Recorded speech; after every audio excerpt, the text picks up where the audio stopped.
Hello everybody, my name is Diggler and welcome back to Black Rose. I'm still not really sure what I'm supposed to be doing. I know I've got to find that room with locks on it, so let's start there. You'd think as much as I've run around this place I would have figured out the layout by now, but I have not. Was it down here? Maybe it was down here. No, it wasn't down here. That's the chapel, that's right. Let's get back up. So, I figured out that if I actually make progress in the right direction, then I'm going to start getting chased by these guys. And I'm guessing these doors will randomly lock and unlock. I don't know.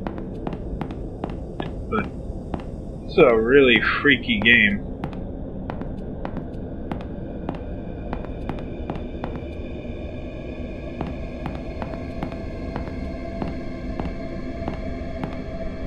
Alright, so where is that room at? It's not in here. It must be behind one of those locked doors, because I'm not able to find it now. So I guess I've got to figure out how to get there.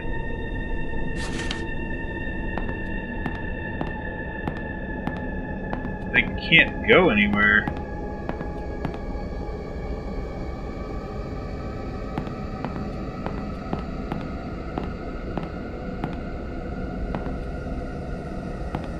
Got the key. I'm believing it goes to those padlocks, but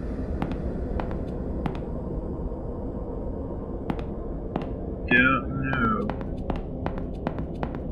It's the chapel again. Wait, maybe it goes in the chest. It does. The only way to keep Myrtle in her coffin for good is to lock it. I thought I had locked it before, but someone else must have unlocked it. Either that or the lid was forced open.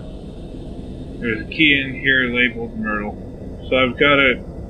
Am I supposed to go back down there and try to lock her in? How do I get her in?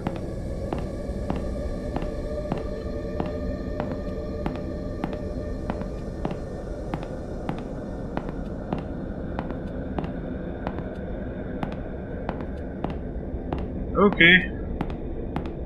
Let's go back down here. I really don't want to, but let's go. Myrtle's... Is she a ghost or a vampire? I don't even know.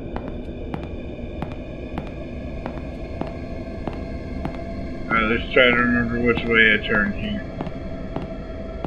Try to remember the steps I take, because I'm probably going to get chased out of here.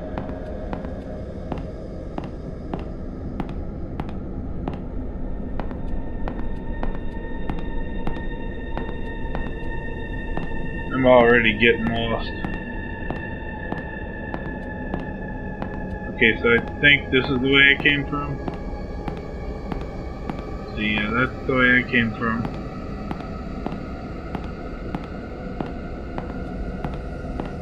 I'm gonna go across here. Okay, her coffin's here. She's in. So how do I lock it? Is she in there? I should probably do it. No, it says I need to lock this thing. A silver key fell from inside the coffin. It's labeled V, room 1.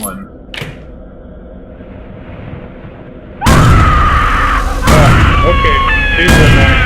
Let's get the fuck out of here now. Which way do we go? Where do we go? This way, right? Oh shit, she is pissed. Damn it, it's jammed. Ram it open. Come on. Shit, let's go. Oh fuck. Oh fuck. What's going on? Okay. Okay. What the fuck was that? What the fuck? What the fuck?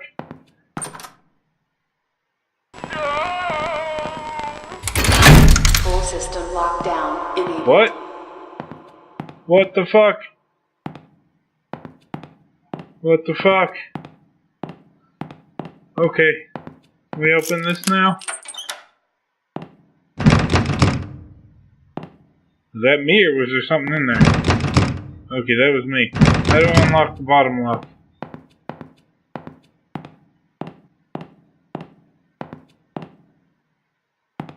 Wait, was this here before? Ever since my first day working here, I've felt a little strange. Now, after what happened that day, things seem to be getting even stranger. I'd even go so far as to say creepy. I've been an embalmer for years now, and I'm very passionate about my job. I've always felt comfortable with what I do, so it's pretty unusual that I feel this way. 2 of my colleagues have died. I had to embalm them both. However, grief can't explain this feeling. Up until just 4 days ago, I hadn't even known about the history of this funeral home.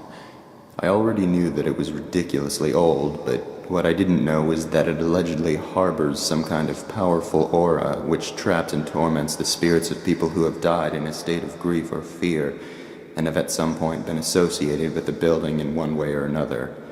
These associations apparently include those occurring post-mortem, such as embalmings and funerals. Okay.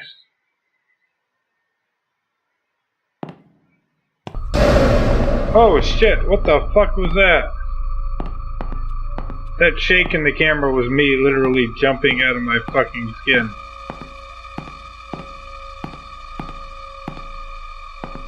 Oh god, should I go that way? Oh fuck. I don't want to go this way. But I think I'm supposed to. That scared the shit out of me and I only opened up a door.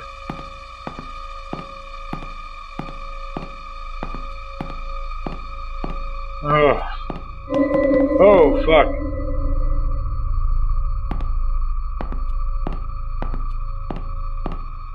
I really don't want to follow you, but I feel like I'm supposed to.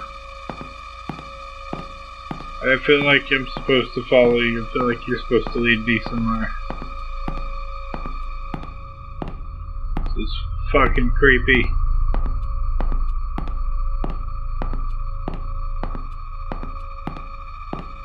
There was not a note up here before.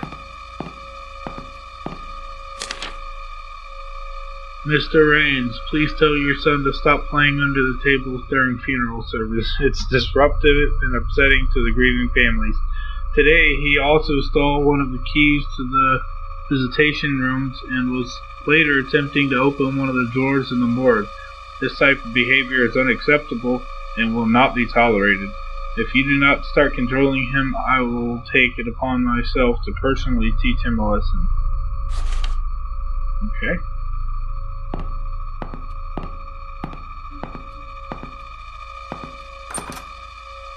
This was not open before.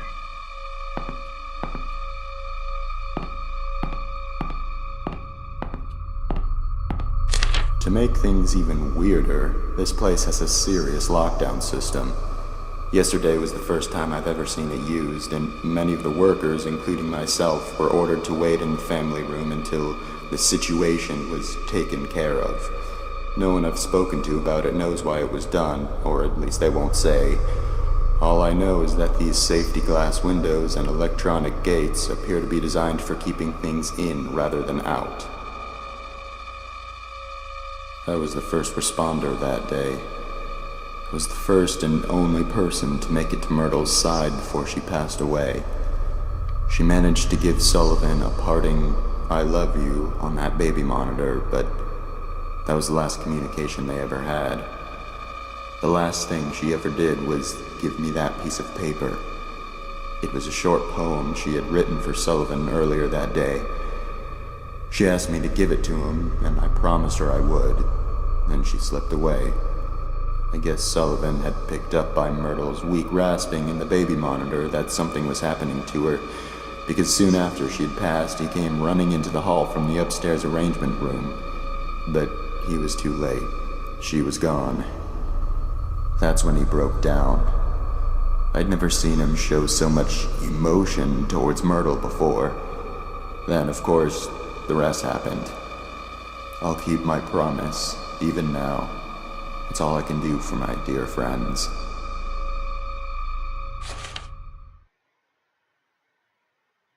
Saving! Yay! Save point. Okay, good. Is there something in here? No.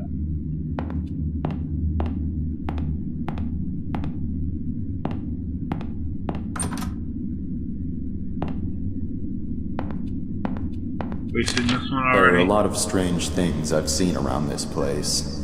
For instance, the fireplace that isn't even a real fireplace. It's some kind of ladder shaft, but there's a tough metal grate fastened over it that appears to be controlled electronically, most likely by the lockdown system. I'm assuming the shaft leads down to the basement, but it must have been sealed off because it's not accessible from anywhere down there. Another thing I've started wondering about is a metal handle that's been sitting on Michael's desk for about a month now. I asked about it once out of curiosity, but he avoided giving me a direct answer. He told me it broke off of something. I had already assumed this, seeing as it's covered in dirt and rusted around the edges where it had clearly been attached to something for a very long time. Perhaps the biggest mystery I've encountered here is the place Myrtle always went for privacy. She was often depressed, so she was always going into the downstairs hall on her way to wherever it was she went to be alone. However, she seemed to vanish. The only place she could have gone from that hallway is down into the basement, but I went down there one day to ask her something and I couldn't find her. I'm wondering if there's a secret room somewhere down there. After all, I did learn from Michael that this building is from the 1600s, long before it was ever a funeral home. Buildings as old as this one sometimes have quite a few secret areas.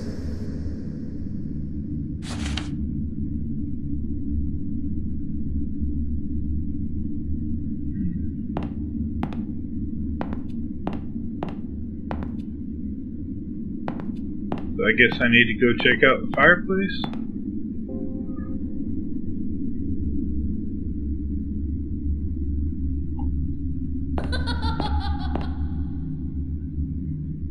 Fuck was that? Is that a kid?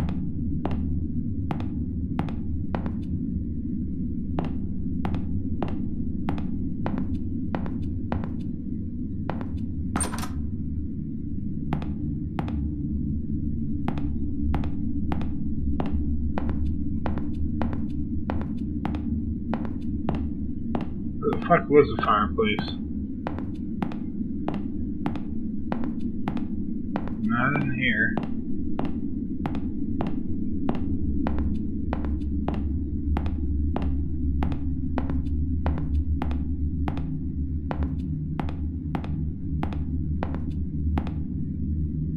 Oh yeah, I see that.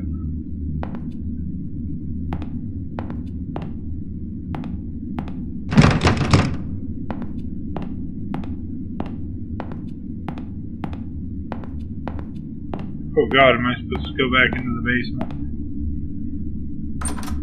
I do not want to go back into the basement.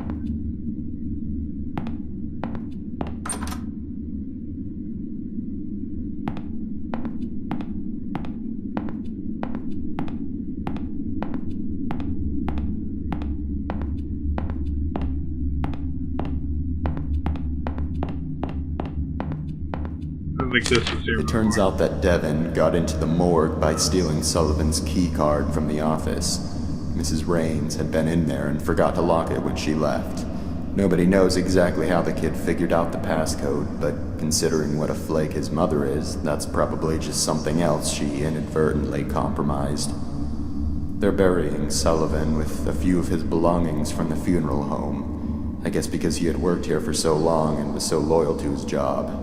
Michael revealed that one of those belongings is Sullivan's key card. Of course, they would need to deactivate it from the system to avoid any breaches and the chance that it was stolen, but then again, Mrs. Raines would be the one who would do that. I discovered earlier today that Devin had stolen the system lock override key as well and hidden it somewhere in the building. This has got to be the most troublesome, ill-behaved kid I have ever encountered.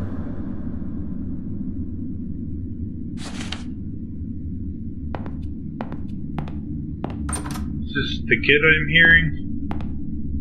Laughing?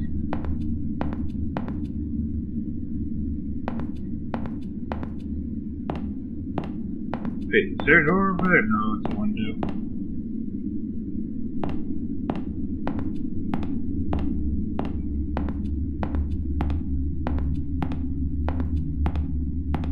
Who the hell's putting all these notes down?